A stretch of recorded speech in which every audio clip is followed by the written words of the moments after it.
buenas noches, soy Marielos Monzón y junto a mi colega Ben Keichin estamos de nuevo en este espacio periodístico de información y análisis Punto de Encuentro. Muchas gracias a todos y todas que nos siguen en nuestras diferentes plataformas y muy buenas noches a Ben Keichin.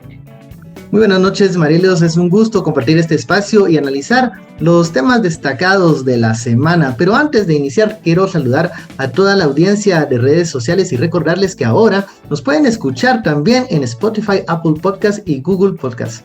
Y bueno, hoy es 9 de febrero de 2023 y en el calendario sagrado maya lunar Ocholqui es Ik, que significa viento y luna. Es el nahual del aire, de la luna y del espíritu humano. Es un día propicio para alejar energías negativas y enfermedades. En el viento que limpia nuestra casa y nuestro cuerpo. Y antes de iniciar el programa de hoy, quisiera tomarme unos minutos, Ben, para recordar a nuestro colega y amigo Ronaldo Robles Bautista, quien falleció trágicamente el pasado sábado. Con Ronaldo Robles nos conocimos hace más de 20 años y trabajamos juntos en la revista informativa radial En Perspectiva. Aunque luego tomamos caminos distintos, pues siempre nos unió el trabajo en la comunicación y en el periodismo como una herramienta de transformación para Guatemala. Lamentablemente, la partida prematura de Ronaldo es un duro golpe en estos tiempos en que quieren imponernos el silencio y la censura. Va para él nuestro recuerdo y va para su familia, sus amigos, amigas y compañeros nuestro sentido pésame. Ronaldo Robles siempre estará presente en nuestros corazones y también escucharemos su voz a través de todos los videos y el trabajo que compartió con nosotros. Así que desde Punto de Encuentro le queremos saludar.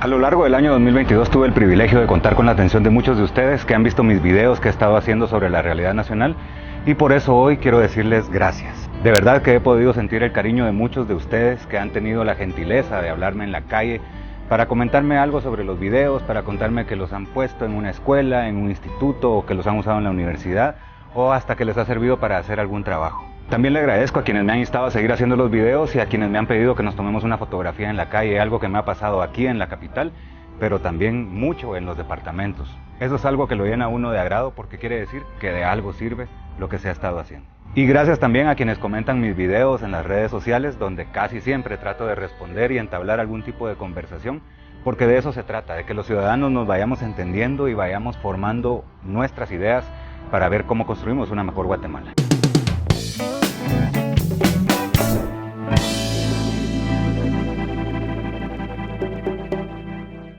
Y vamos ahora en Punto de Encuentro con el primer tema de nuestro programa. Adelante, Marielos. Gracias, Ben. Hoy vamos a profundizar sobre el caso del periodista y presidente del periódico José Rubén Zamora, quien enfrenta dos procesos penales, uno por supuesto lavado de dinero y otros delitos, y un segundo donde se ha guardado gran hermetismo por parte del Ministerio Público. Así es, la Fiscalía contra la Impunidad no ha dado detalles de ese segundo caso y el periodista ha denunciado que el Ministerio Público ha vulnerado sus derechos de defensa y que en el caso en su contra, pues no tiene sustento. Nuestro colega Ferry Montepeque nos lo cuenta en el siguiente reportaje. En enero, la Fiscalía Especial contra la Impunidad, que dirige Rafael Curruchiche, hizo público un segundo caso contra el fundador del diario El Periódico, José Rubén Zamora, y uno de sus exabogados fue capturado. Zamora señala al gobierno de Alejandro Yamatei como el principal responsable de su persecución penal.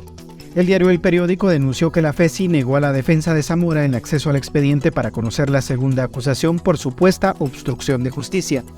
Este es un patrón que se repite, pues en la primera investigación por presunto lavado de dinero, chantaje y tráfico de influencias, a los abogados de Zamora también se les negó el acceso a la carpeta judicial de manera inmediata.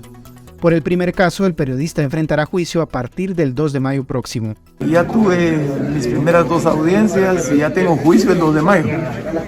¿Verdad? Entonces, según entiendo, quisieran lograr sentenciarme y después quedarme en proceso de apelaciones 10 años o 15 años, ¿verdad? Pero a pesar de que Guatemala sigue siendo un sistema caracterizado por corrupción y por impunidad, estoy seguro que vamos a lograr descifrar cómo salir de aquí y seguir luchando. Y es que no solo Zamora ha sufrido persecución, su exabogado Mario Castañeda fue capturado en enero y la FESI también pidió la detención de otro exdefensor, Romeo Montoya. El fundador del periódico atribuye esta situación al actual panorama político nacional. Estamos con un sistema de partidos políticos que diría yo que aunque tienen 20, 25 diferentes nombres, 30 nombres, son la misma banda de delincuentes, ¿verdad?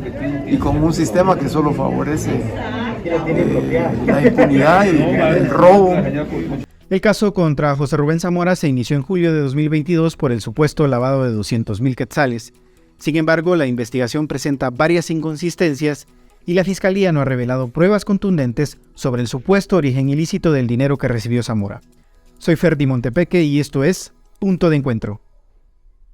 Y como acabamos de escuchar en la nota introductoria de nuestro colega Ferdi Montepeque, el periodista José Rubén Zamora, presidente del periódico, se encuentra en prisión desde hace 7 meses por un caso en que la Fiscalía Especial contra la Impunidad, que dirige Rafael Curuchiche, le señala de un supuesto lavado de dinero, chantaje y tráfico de influencias.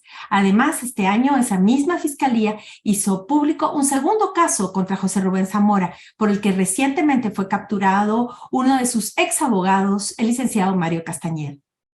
En ambos casos también fue implicada Flora Silva, la exgerente de la empresa Aldea Global S.A., casa editora del periódico, quien en los dos procesos acepta los cargos que en su contra formuló el Ministerio Público de Consuelo Porras. José Rubén Zamora Marroquín ha denunciado en reiteradas ocasiones que el actual régimen, con Alejandro Yamatei a la cabeza, busca una condena expresa en su contra, pero que él sigue firme buscando los caminos para revertirlo. Para dialogar sobre el caso Zamora y la revancha del poder, nos acompaña esta noche José Carlos Zamora, periodista e hijo de José Rubén Zamora, y Jorge Santos, coordinador general de la Unidad de Protección a Defensores y Defensoras de Derechos Humanos, UDEFEGUA. José Carlos, Jorge, muchas gracias por acompañarnos esta noche. Buenas noches. Muchas gracias a ustedes.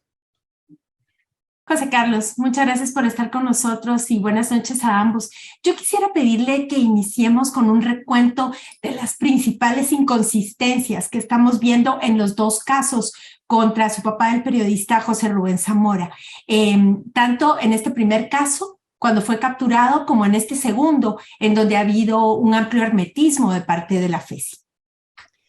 Pues es increíble todo el proceso desde el inicio y los dos procesos, la verdad, han sido fabricados en base a algunos hechos reales, pero que son tergiversados y usados de la forma que ellos necesitaban para poder ordenar un allanamiento y una captura, y con eso la prisión preventiva. Ambos siguen el mismo patrón. En general, a través de todos estos procesos se ha violado el debido proceso y se ha violado el derecho a la defensa, atacando a los abogados, atacando a las pruebas de descargo y a los testigos. José, en ese caso, si usted nos pudiera contar un poco alrededor del tema de las grabaciones de Ronald García Navarijo, quien hizo sin el consentimiento de José Rubén Zamora, y el abogado Juan Francisco Solórzano Fopa ya nos decía en una entrevista anterior que eso es ilegal, que no se pueden hacer esas grabaciones, y también un poco alrededor de la forma en que la FESI se habría puesto de acuerdo con Ronald García Navarijo para la entrega de este cheque a un empleado del periódico. ¿Cómo sucedió esto y cómo analizan ustedes este tema de la actuación de la FESI? Pues como les comentaba, es esta tergiversación de hechos y de procesos, e incluso también, esto es mi opinión como hijo de mi papá. Yo no soy su abogado, y creo que también es importante que no se tome como en términos legales lo que digo. pero el monopolio de la investigación de los delitos es del Ministerio Público. Y en casos en los que se busca una autorización de juez para grabar a alguien o se busca una entrega para probar que se comete un ilícito, en general los únicos que tienen potestad para hacer eso es el Ministerio Público. En este caso, es una aberración total porque el Ministerio Público hace un acuerdo con Ronald García Navarijo en el que lo dejan que él, a cambio de algo, él haga por su cuenta una investigación, haga grabaciones y haga entregas y que todo eso él lo documente y se lo entregue al Ministerio Público. Entonces, la verdad que ahí todo empieza mal, porque la investigación, las pruebas, no las hizo el Ministerio Público, las hizo un tercero, un ciudadano sin ninguna potestad para hacerlo. Incluso esas audios son interesantes porque los audios realmente no dicen, para comenzar, no dicen nada. Y además era él el que llegaba a decir cosas y a tratar de que le respondieran lo que él quería grabar. Y además de que los audios no dicen nada, son ilegales, ¿verdad? Son ilegales por un lado porque nadie sabía que los están grabando.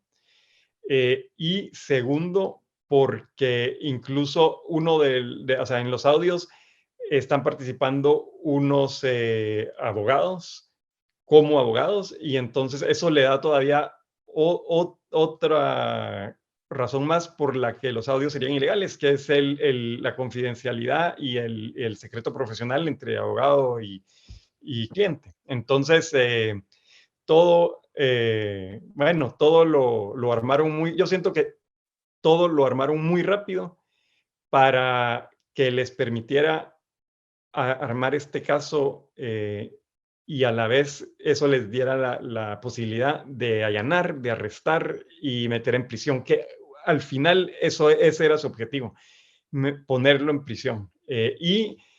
Otro punto clave ahí es que él, por su edad, por su arraigo al país, por todo, cumple con todos los requisitos para tener por lo menos arresto domiciliario, sino cualquier otra medida sustitutiva. Y lo tienen ahí por más de 6 meses. Se ha pedido las medidas sustitutivas, las niegan constantemente y es increíble porque, lo hemos visto todos, como en este caso fabricado de 300,000 quetzales, a él no lo dejan ir bajo arresto domiciliario. El caso es fabricado, pero digamos, incluso si fuera real, no lo dejan ir por un monto como ese y hay otra cantidad de casos documentados con pruebas, con gente que ha cumplido incluso ha cumplido penas en el extranjero por 20 millones de dólares y a esas personas que son un gran listado, se les ha dado medidas sustitutivas y todos están libres y algunos hasta participan en política. Entonces, eso es, de verdad, es increíble. Jorge, ustedes han dado seguimiento a muchos casos, varios casos de periodistas y defensores de derechos humanos y de operadores de justicia. En este caso, ¿qué tipo de vulneraciones se están dando a los derechos de José Rubén y al derecho de la libertad de expresión y de información? Primero, muchas gracias por la invitación y creo que es importante hacer referencia a que lo que nos describe José y lo que hemos visto a través de los medios de comunicación, creo que es un patrón que estamos observando en el país. Y creo que es necesario irle colocando nombres. Lo que estamos evidenciando es el rompimiento de la legalidad y del marco legal existente en el país. Y que ese patrón de rompimiento de la legalidad tiene un objetivo y un fin. Y ese objetivo es acallar todas las voces contrarias a la instalación o restauración de un régimen de corrupción, violencia e impunidad. Entonces, estamos viendo no solo violaciones al debido proceso, no solo estamos viendo violaciones inclusive a la garantía de la defensa que toda persona tiene derecho. Estamos viendo vulneraciones en cuanto a la libertad de las personas y lo que implica la prisión para personas que ejercen la defensa de los derechos humanos o el periodismo. Y estamos viendo una agresión contundente a la libertad de expresión en el país.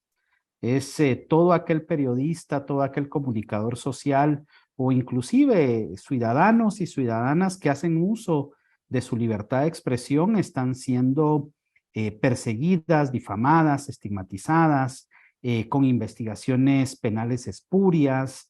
Incluso algunos pues han tenido que sufrir la prisión política. Aunque esto no es nuevo en el país, ¿verdad?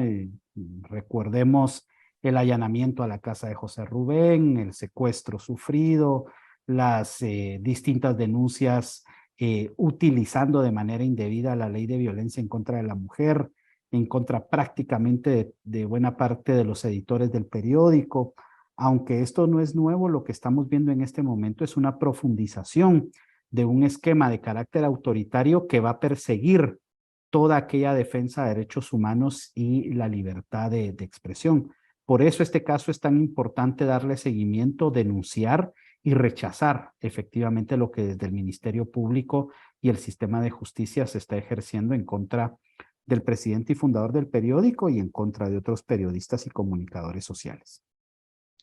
Y solo para agregar algo a lo que dice Jorge, y algo que el caso de mi papá no es único, ¿verdad? Esto es un ataque sistemático de la administración de Alejandro Yamatei en contra de las instituciones democráticas, ¿verdad? Y han atacado a todo, cualquier voz que ellos vean como disidente o crítica, no importa si son jueces, si son fiscales, si son activistas, si son periodistas o ciudadanos, están persiguiendo a todos. Y creo que eso es también algo que era el mensaje que querían enviar con la persecución política de mi papá. Era que van por él y van por cualquier voz crítica. Algo que se llama como la acción ejemplificante, ¿no? Que las demás personas entiendan que cuando hay alguien detenido que tiene un alto perfil le puede pasar a cualquiera. José Zamora, en ese ámbito llama mucho la atención que Flora Silva, la ex gerente general de Aldea Global, la casa editora del periódico, aceptó los cargos que le imputó la FESI en los dos casos que van contra su papá. ¿Cómo analiza esta situación y qué impactos tiene en la situación jurídica de José Rubén Zamora? Pues creo que es una situación muy interesante, me podría decir. Por un lado, creo que lo que ella, sus declaraciones no tienen impacto en el proceso de mi papá. Son procesos digamos, paralelos, están vinculados, pero son paralelos y cada uno lleva su proceso. Dentro de eso, ella hasta ahora había declarado que ella participó en estas reuniones, que en esas reuniones se habló de hacer ciertos documentos y que hubo y eso básicamente, ¿verdad? Entonces, la verdad que habló de hechos que ocurrieron, que ninguno de esos hechos, ninguna de esas reuniones, como en los audios, no pasó ahí, no hubo ninguna ilegalidad. Luego, creo que ahora en el nuevo caso, ahí ella declaró algo que sí creo que no es totalmente la verdad. Pero por otro lado, que es el lado que más nos importa a nosotros como el periódico, como mi papá, como familia, Flora es parte del equipo, parte de la familia, y desde el momento que ella decidió apegarse a esa ley, de hecho, en algún momento varias personas se lo habían dicho que que hiciera lo que fuera necesario. Todos nos sentíamos felices, porque eso le permite a ella estar libre. Ella, como esto es un caso fabricado y es persecución política, eh, y mi papá es un preso político, eh, tanto Flora como la fiscal Gómez son como, lamentablemente, daños colaterales de personas que el sistema necesitó usar para crear este caso en contra de mi papá, pero que no tienen, o sea, para comenzar, con mi papá no hay caso, y mucho menos con ellas. Todavía, digamos, en términos periodísticos y por el rol del periodismo y por están persiguiendo a estas voces críticas, digamos que mi papá se expuso a esta situación por su profesión, pero Flora no tiene absolutamente nada que ver. Entonces, en general, es un alivio y es una felicidad el que ella se haya podido hacer lo que haya tenido que hacer para estar libre. Ahora, yo también, y esto es mi percepción, estoy seguro que a ella la presionaron para que hiciera eso. En algún momento en el futuro eso se podrá probar o no, ¿verdad? Pero yo en general a Flora la respetamos, la admiramos, nos entristeció muchísimo lo que le pasó, nunca le debió haber pasado, y nos sentimos felices que esté libre.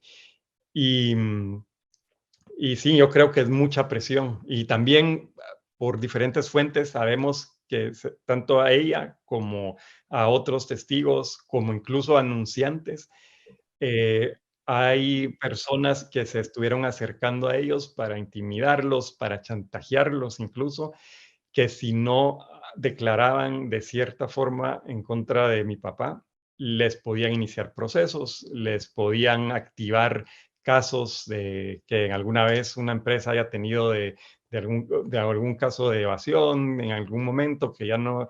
Y entonces hay grupos que son grupos interesantes que les podemos llamar, en la época de la guerra eran grupos paramilitares, ahora que todo es un poco más sofisticado, son grupos parajudiciales que se están encargando de hostigar a todas las personas que pueden para conseguir abajo de presión que declaren en la forma que ellos quieren.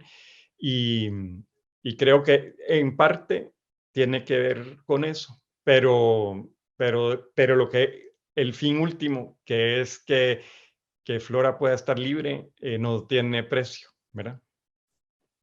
En este tema, hablando de los grupos parajudiciales, Jorge, hemos visto un patrón muy marcado por parte de la Fiscalía.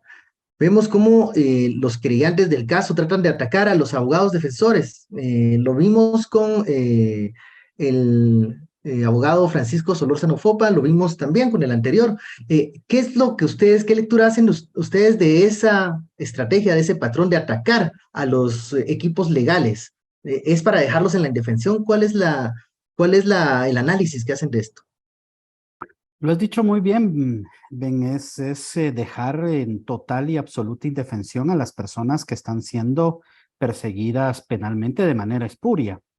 Y es que creo yo que es importante hacer notar que el nivel de cooptación total de las instituciones del sistema de justicia es de tal naturaleza que ya solo una denuncia en contra de una persona tiene un peso muy grande, porque no hay garantías ni mecanismos que el propio Estado de Derecho te debería de permitir para ejercer tu legítima defensa.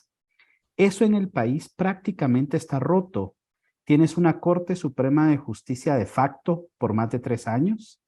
Tienes un sistema de mayor riesgo que ha sido cooptado a partir de persecución espuria que ha provocado el exilio de operadores y operadoras de justicia, y tienes una cooptación absoluta del Ministerio Público. Entonces, algo que se está planteando acá es que muy probablemente la investigación criminal no se está realizando en las oficinas de la sede del Ministerio Público, sino se está haciendo de manera ilegal, de manera espuria. Esta investigación criminal se está haciendo en fundaciones, en grupos de extrema derecha o de estos grupos, ¿verdad?, parajudiciales, que son al final de cuentas quienes tienen en buena medida el control de las instituciones del sistema de justicia. Y es grave porque al final de cuentas estamos hablando de una fiscal general, de un fiscal especial contra la impunidad que están incluidos en la lista Engel por actos de corrupción efectivamente, ¿verdad? Hoy haciendo una labor de propiciar una venganza en torno y en contra de todas aquellas personas que denunciaron actos de corrupción o que denunciaron graves violaciones a derechos humanos o que denunciaron actos de impunidad. Creo que lo que estamos asistiendo en el país es precisamente la toma de las instituciones públicas por otros grupos de interés y de poder que están gestando una estrategia de venganza en torno a todos aquellos que han alzado la voz por construir una sociedad distinta. Gracias, Jorge. Y hablemos un poco del impacto que esto tiene en un medio de comunicación como el periódico. Es decir, no es solo José Rubén Zamora, sino es un equipo de periodistas y es un medio de comunicación pues que era catalogado como crítico o incómodo por los sectores de poder. Entonces ahí quisiera hacerle la pregunta a José Carlos sobre cuál es la situación de Diario El Periódico, no solamente a partir del encarcelamiento de José Rubén, sino del fin de su edición impresa, y un poco a Jorge cómo ve esto de que un caso para un periodista afecte el ecosistema de medios en el país. Pues ese ha sido verdaderamente devastador, que cumple con su tercer objetivo de la persecución de mi papá. Yo creo que el primero era tenerlo a él en prisión. Él les parece molesto y lo quieren castigar. Eso era un punto. El otro era mandar el mensaje a todos los periodistas guatemaltecos en general. Y el tercero era cerrar el medio. Ellos saben que la sostenibilidad del periódico es muy compleja y que era difícil sostenerlo si no estaba mi papá, que está 100% dedicado a eso. Y pensaron que iba a cerrar de inmediato. No estaban muy equivocados, porque como les comentaba, ha sido muy difícil. Además que en el contexto actual también no solo en los últimos años por un boicot comercial privado que viene a través del Ejecutivo, que el Ejecutivo presiona a las empresas para que dejen de anunciar, el periódico había ido siendo ahorcado financieramente, pero en el contexto actual muchos más de los anunciantes se fueron, muchas más de las personas que apoyaban al periódico no quieren tener nada que ver porque, aunque creen en el proyecto, les da terror que los empiecen a perseguir a ellos. Y siempre los identificaban porque los llamaban cuando están poniendo anuncio o cuando apoyaban en el periódico. Entonces, se fue reduciendo el apoyo de anunciantes, de donantes, y ya no era sostenible. Entonces, hubo que, aunque se intentó al inicio mantenerlo, hubo que tomar estas decisiones durísimas de cerrar la edición impresa. Hubo que recortar al equipo, casi 100, como 100, no sé si son 160, entre 166 y 180 personas que que perdieron su trabajo. Eran excelentes periodistas y ejecutivos de medios y equipos de ventas, o sea, todos gente profesional que ha estado haciendo su trabajo bien por 26 años, perdieron su trabajo. Y ahora solo se mantiene un pequeño equipo de alrededor de 30 personas y se está haciendo todo un plan y estrategia para ver cómo se hace ese pequeño equipo sostenible, que también es muy difícil porque hay muchas deudas que se traen del pasado del periódico como el medio impreso que existió grande en su momento. Entonces, eso hemos ido viendo cómo lo solucionamos poco a poco, todo el tema financiero, para al final poder quedar con este equipo digital que sea autosostenible. Pero la verdad que ha sido un proceso duro y difícil y sobre todo lo que les decía, más de 160 personas que se quedaron sin trabajo, gente profesional, gente capaz, gente que aportaba, gente que no tenía, por ejemplo, su trabajo. Y ahora, y dentro de eso, periodistas que están informando a la sociedad. Entonces es una gran pérdida, más que, o sea, es una pérdida como empresa, es una empresa como una empresa contribuyente, el periódico ha pagado impuestos y contribuye a la economía de Guatemala, y además es una pérdida terrible de empleos y de periodismo, porque aunque se sigue haciendo buen periodismo y se va a seguir hasta que de verdad no se pueda, el equipo ya no es tan grande como era antes, ya no hay edición impresa. Entonces sí ha sido un golpe grande. Gracias, José Carlos. Quiero hacerle una pregunta a ambos, una pregunta final ya en esta última ronda. Un poco ver hacia el futuro. ¿Podemos esperar que la situación de los periodistas, operadores de justicia, defensores y defensoras de derechos humanos cambie después de las elecciones generales? ¿Cómo analizan ese panorama? Brevemente, por favor, Jorge, y luego con José Carlos. Sí, mira, debería de ser por excelencia el mecanismo a través del cual se modifique el contexto que actualmente estamos viviendo, pero el nivel de cooptación institucional es tal que lo que estamos viendo es un Tribunal Supremo ad hoc que, al contrario de revertir estos hechos, va a profundizarlos. Entonces, creo que un mensaje potente que debemos de seguir lanzando es primero que el periodismo, la libertad de expresión y la libertad de prensa son pilares de la construcción democrática.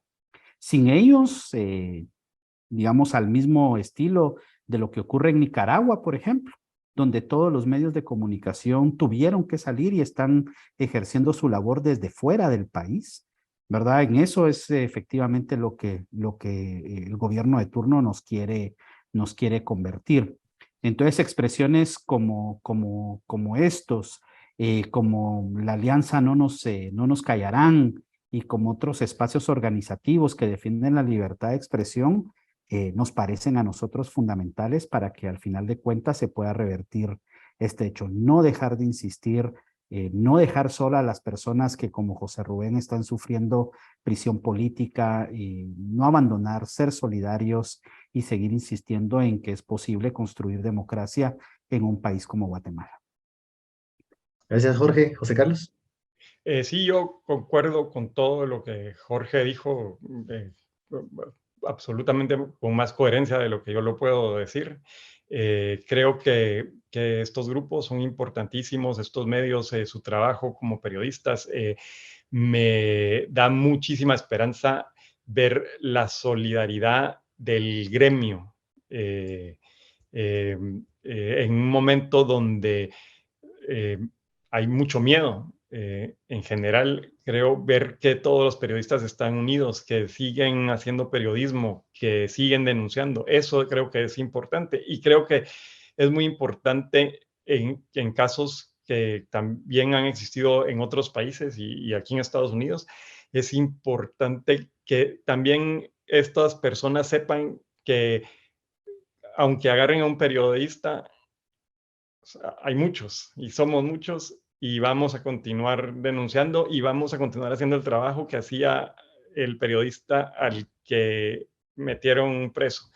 Eso me parece súper valioso. Creo también que las elecciones dan la oportunidad de cambiar un poco, aunque como sabemos todo está cooptado y no es como que haya muchas diferencias entre los partidos existentes.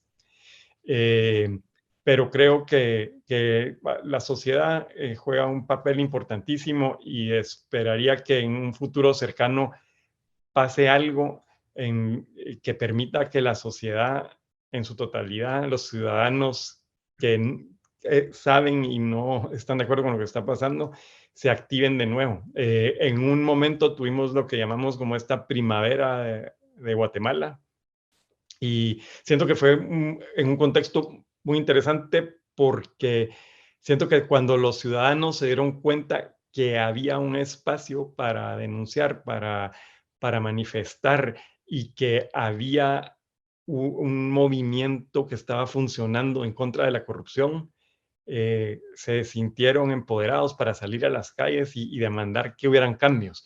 Siento que ahora, al contrario, todos ven que nada está funcionando, que todo se revirtió y que todo es persecución.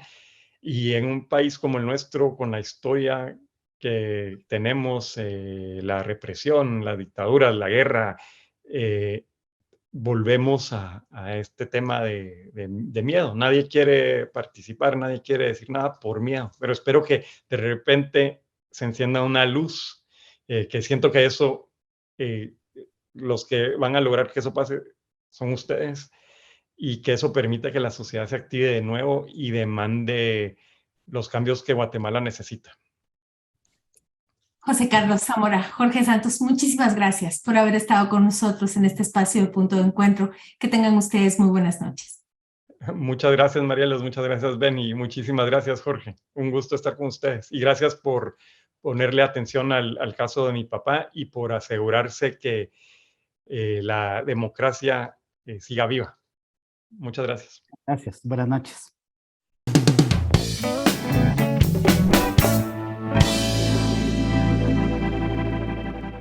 Y llegó el momento de conocer la historia de otra mujer poderosa que ha sido en Guatemala ejemplo de lucha, compromiso y transformación.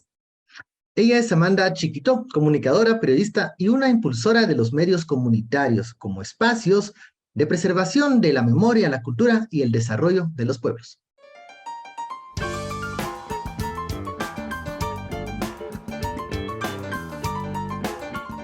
¿Quién es Amanda Chiquito? Yo soy una mujer maya cachiquel, originaria de Zumpango, Zacatepeque, soy comunicadora y pues bueno, he iniciado en el mundo de la comunicación desde cuando tenía 14 años y pues creo que desde ese entonces he estado como muy vinculada a temas de comunicación, pero más en lo local. Y pues bueno, llevo más de la mitad de mi vida ahora haciendo comunicación y me gusta mucho siempre enfocar mi trabajo hacia el tema de pueblos indígenas, porque soy una mujer que viene de una población maya, entonces creo que mi apuesta hacia cubrir temas de población indígena es fundamental para mí, porque creo que hay muchas historias que no son contadas, hay muchas de las realidades que no son vistas y sentidas desde la población indígena, se cuentan desde una manera muy paternalista o de una manera en la que no se entiende o no se comprende el sentir de las poblaciones indígenas. Entonces hacia eso va mi apuesta también en cuanto a cobertura y hacia todo lo que he hecho en cuanto a comunicación. ¿Cuál ha sido la mayor dificultad que ha enfrentado y cómo la superó? Venir de un pueblo maya, sobre todo, yo creo que una realidad en el que vivimos en un país en el que es muy racista, todos los días convivimos con expresiones, digamos, de racismo, ¿no? El hecho de cómo nos ven por cómo estemos vestidas, por cómo hablemos, Y entonces creo que desde ahí, ¿verdad? Parte esa condición de ser mujer que es indígena y que vive en una comunidad. Pero a lo largo de estos años y este tiempo que he aprendido, creo que también parte importante de demostrar como mujeres indígenas que también podemos hacer un buen trabajo, que nos vamos preparando, que nos vamos autoformando también desde un periodismo con otra visión. ¿Cuál cree que es su mayor aporte a Guatemala?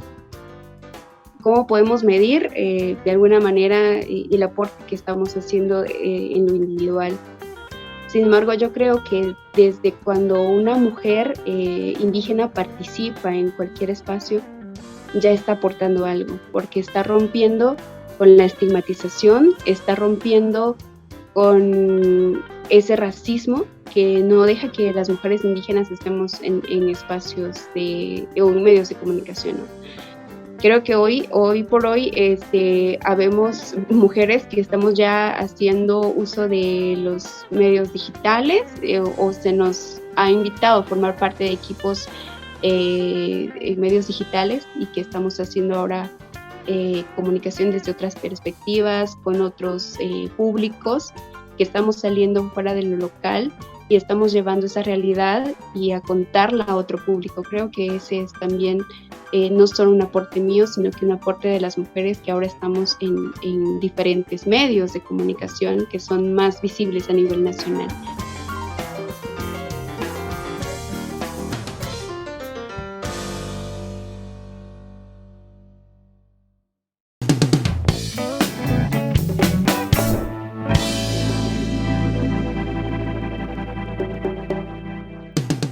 Y el gobierno de El Salvador adquirió un equipo y software de espionaje por $2.2 millones. El proveedor de esta compra millonaria es un amigo israelí del presidente Nayib Bukele. Un reportaje del diario digital El Faro de aquel país, publicado la semana pasada, reveló a través de documentos y correos oficiales obtenidos por la organización DDoS Secrets que la Policía Nacional Civil salvadoreña adquirió equipo y software para espiar a ciudadanos al margen del control judicial.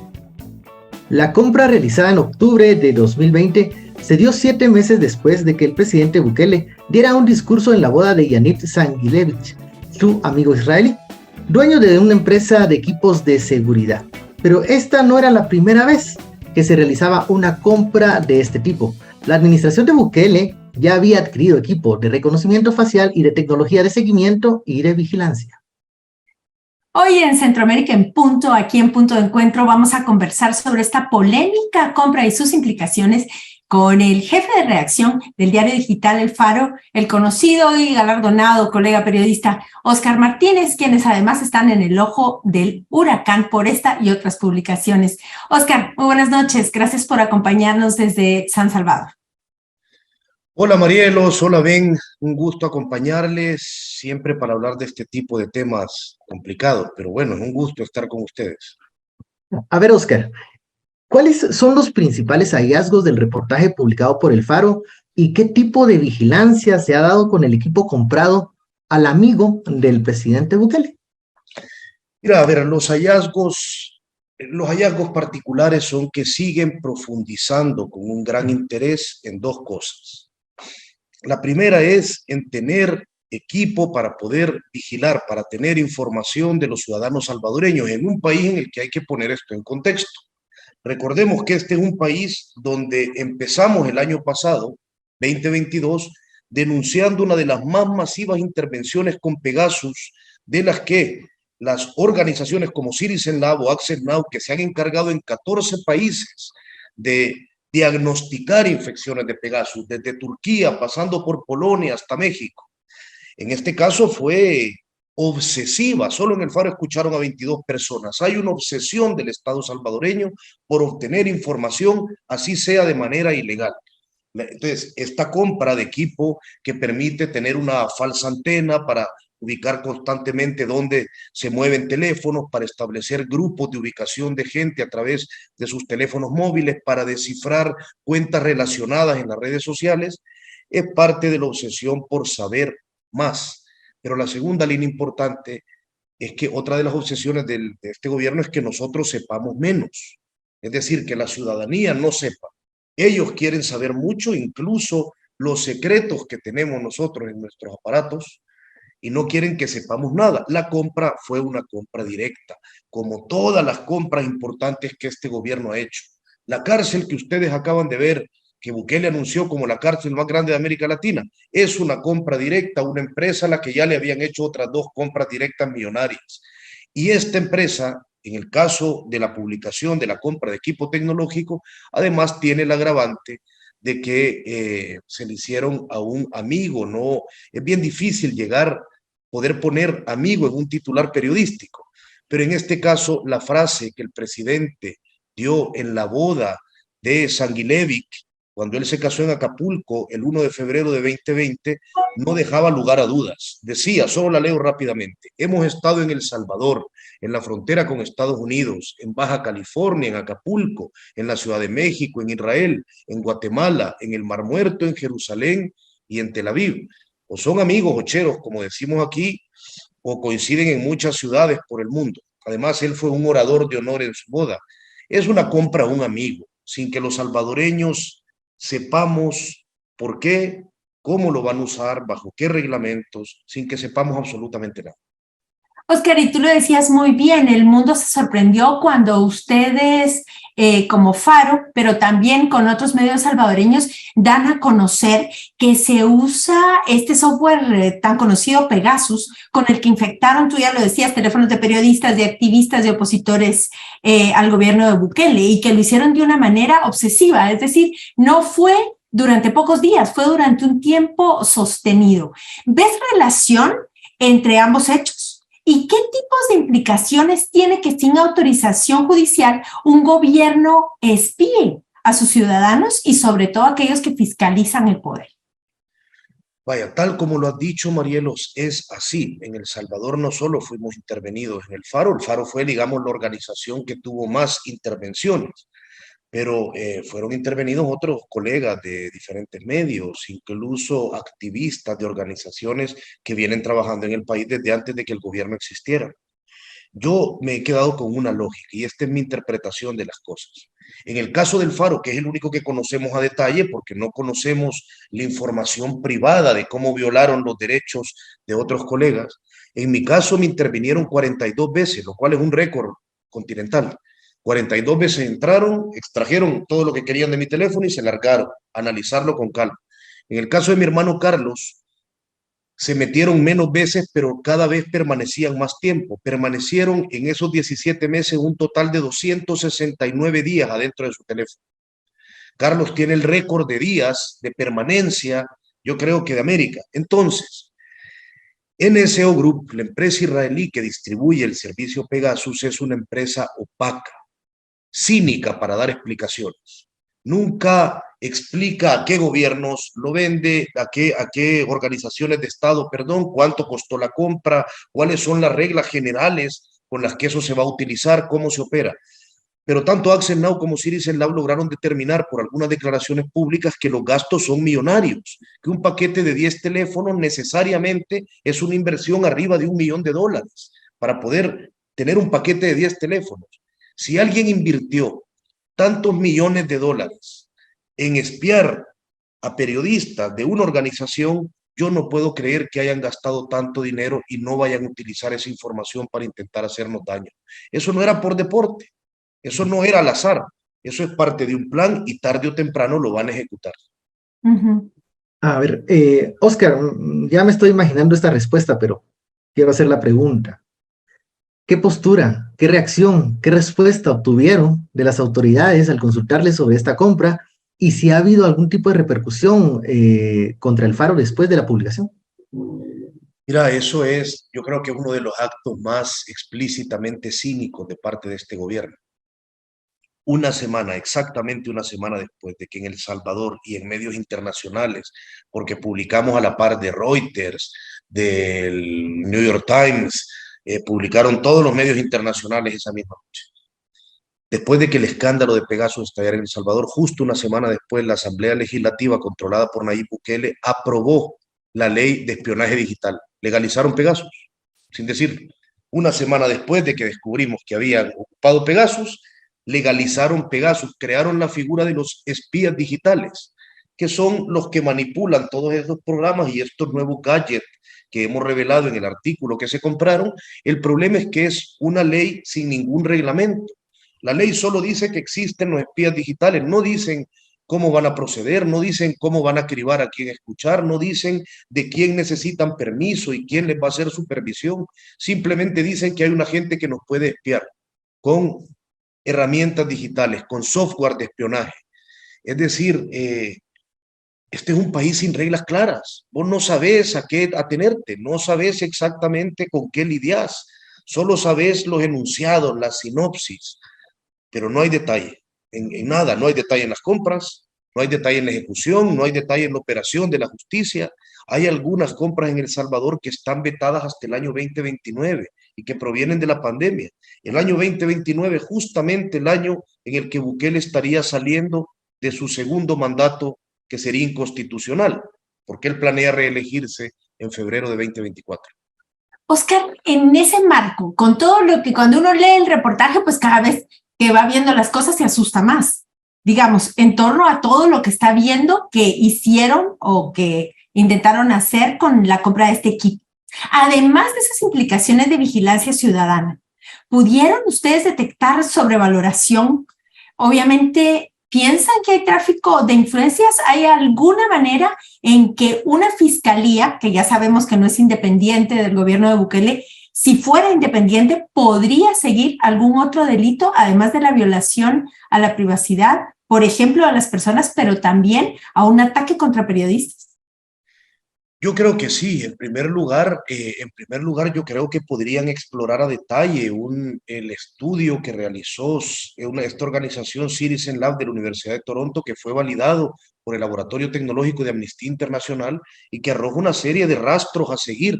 Por ejemplo, Carlos Martínez tenía una infección mientras estaban revisando su teléfono. La organización que nos ayudó tenía una infección en vivo y esa infección lograron ubicarla en El Salvador de esa organización. Estaban operando la infección de territorio nacional. Entonces, hay una manera de que ellos, si se interesaran, pudieran hacerlo. La Fiscalía ha hecho una pantomima, donde básicamente nos ha citado a nosotros para que nosotros le digamos quién nos estaba interviniendo. Lo que les hemos dicho es, nosotros ya aportamos toda la información disponible, está en el artículo, hasta te la dibujamos con gráficos, y el informe de la organización es público, lo podés consultar. Si yo supiera quién me intervino exactamente, ya lo hubiera publicado, ya lo hubiera hecho un artículo. Este fiscal, para que se den cuenta, el fiscal llega en mayo de 2021, el primer día que la Asamblea Legislativa, controlada por Bukele, asume. La fiscalía destituye al fiscal al que aún le quedaban meses en el cargo y nombra a este fiscal plenamente controlado por Bukele. ¿Cuál fue una de las primeras decisiones de este fiscal? Desintegrar la unidad antimafia de la fiscalía.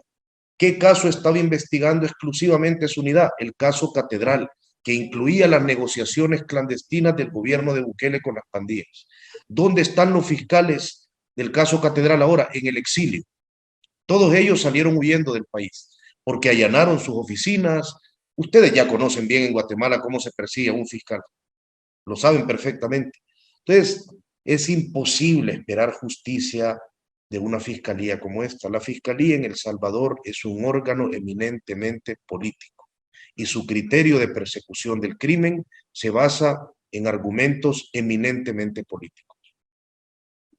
Oscar, ¿a qué le teme Bukele? O sea, ¿qué hay detrás de todo esto, según tu opinión?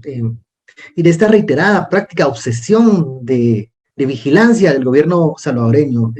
¿Cuál es el miedo? Según los sondeos de opinión, tiene muy alta popularidad. O sea, ¿cuál es el miedo del presidente Bukele? Es una buena pregunta esa.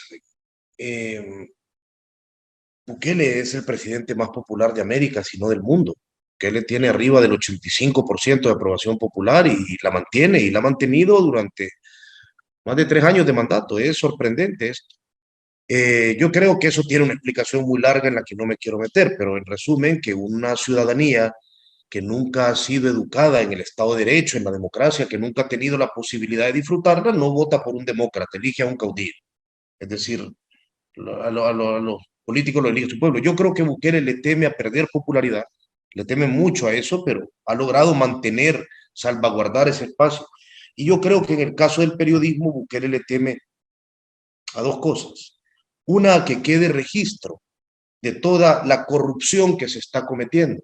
Porque, por ejemplo, Francisco Flores, el expresidente salvadoreño de derecha, muere durante un juicio por haber robado dinero que se empezó a juzgar mucho tiempo después de que lo robara. Ahora hay muchos funcionarios de la primer tregua con pandillas que hizo el gobierno de izquierda del FMLN, que cuando la publicamos en marzo de 2012 nos dijeron que mentíamos y ahora están presos por esas negociaciones. Casi 10 años después, le teme a que quede registro y en segundo lugar le teme a otra cosa. Dentro del país, Bukele ha logrado socavar enormemente la credibilidad de la prensa, pero Bukele sabe que fuera del país la gente sigue leyendo con unos ojos menos polarizados la información y se dan cuenta que lo que la prensa informa es verdad. Y en términos de la construcción de imagen fuera del país, su principal obstáculo es la prensa de investigación. Oscar, vamos cerrando la entrevista preguntándote lo siguiente. Cuando vigilan a un periodista, al final de cuentas, uno puede pensar, bueno, me autocensuro porque me están vigilando, pero muchos periodistas no hacemos eso, seguimos adelante. Sin embargo, las fuentes que se consultan, que están los números de teléfono, las opiniones o la información que nos pasan, pueden decir, ya no hablamos con periodistas porque ellos están bajo vigilancia. Cuando sucede lo mismo con jueces y fiscales, vemos entonces que se pierde, digamos, la independencia judicial porque tienen miedo también de seguir investigaciones y que por eso los están vigilando. Entonces te preguntamos, ¿cómo explicarle a la gente común y corriente que está viendo este programa que lo que pasa cuando se ataca a periodistas le implica como ciudadano y ciudadana? ¿Qué implicaciones tiene para una persona común y corriente que el periodismo esté bajo vigilancia y que la gente ya no quiera hablar con los periodistas? Mira, yo lo veo así de sencillo. Yo creo que todas las explicaciones de la importancia del periodismo se pueden enunciar de una forma directa y sucinta. Si no tienen información, tienen más problemas para tomar decisiones. Eso es lo que es muy sencillo de comprender eso y las sociedades deberían de asumirlo. Si usted, por ejemplo, sabe que el gobierno está robando, tiene derecho a seguir votando por el gobierno o no. Esa es su decisión, pero es una decisión más informada. Si usted, por ejemplo, sabe que el gobierno está pactando con las pandillas, usted tiene una forma de organizar su vida y de pensar, por ejemplo, sus inversiones. Yo si veo que un gobierno está pactando con las pandillas, probablemente no quiera abrir un negocio en mi país, porque seguramente ese pacto puede prolongarse o de repente yo interpreto que ese pacto va a fracasar rápidamente, porque sin información es difícil tomar decisiones fundamentales. Y recuerden algo, lo que los gobiernos centroamericanos hacen no es información, es propaganda. La propaganda tiene el sentido, el objetivo de guiar el pensamiento hacia un sitio unívoco.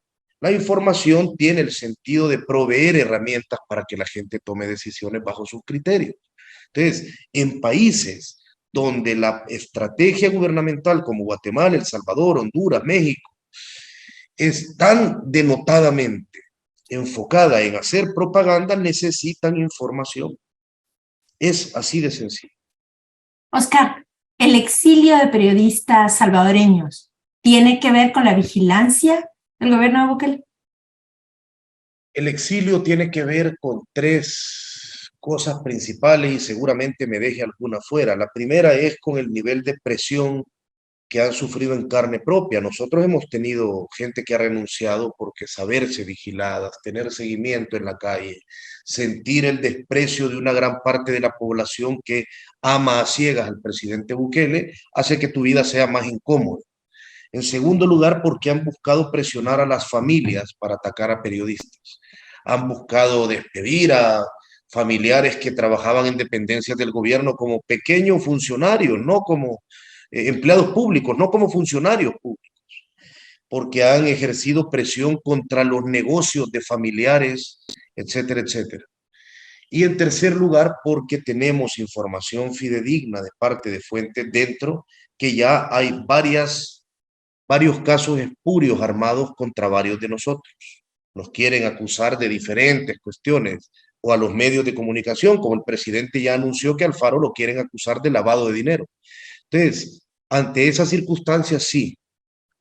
No recuerdo yo un momento, hace poco la presidenta de la APES declaró que había más de 10 periodistas salvadoreños ya en el exilio formalmente. No recuerdo yo cuándo había ocurrido eso en esta década, que supiéramos de más de 10 periodistas en el exilio por cuestiones del gobierno. Se habían exiliado algunos por presión de pandillas. Entonces sí, ha vuelto eso, es una realidad, y yo creo que ha vuelto para quedarse un rato.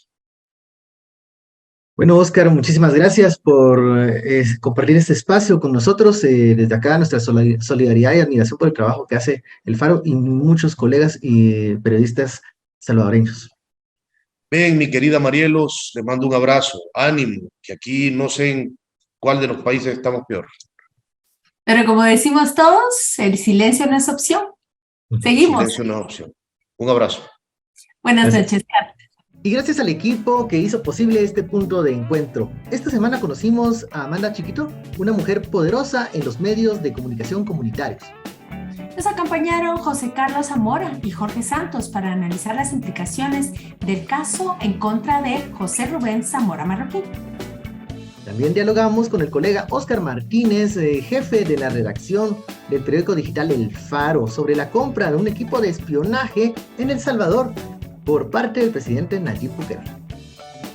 Les agradecemos haber estado con nosotros en este espacio de punto de encuentro y les invitamos a seguirnos todos los días en nuestras cápsulas informativas que se comparten a las 7 de la noche, y también podrán encontrar este programa en todas nuestras plataformas. Gracias, Marielos. Buenas noches y gracias a nuestra audiencia. Hasta otro punto de encuentro.